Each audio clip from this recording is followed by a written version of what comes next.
So for my first exercise in the maturation remodeling phase, we're going to be focusing on a strengthening exercise for specifically elbow flexion. So we'd be focusing on the biceps.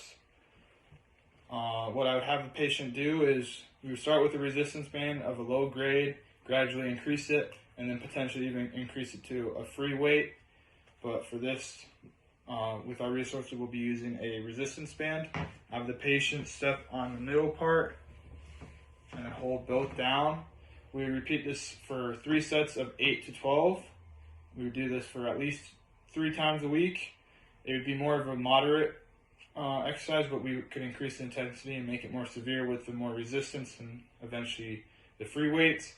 This is an isotonic exercise since we have the concentric contraction going up and then eccentric contraction going down.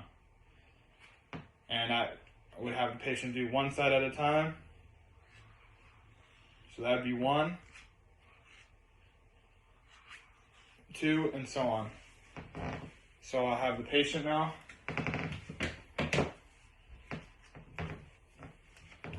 So I have them step in the middle of the band, right under their feet.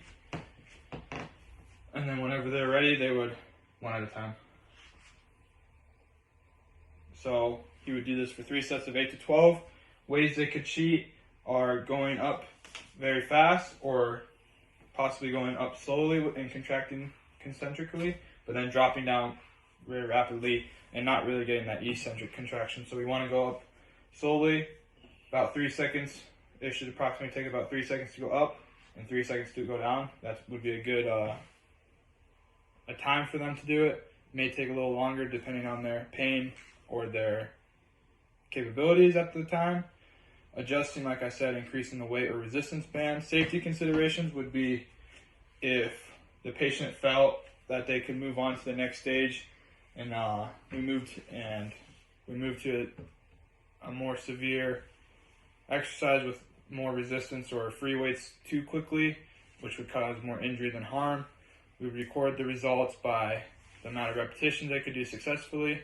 The clinician would count the repetitions, so if one was too fast, we would redo that, and we would increase their progress with the RPE scale to see when they can move up to the next resistance level.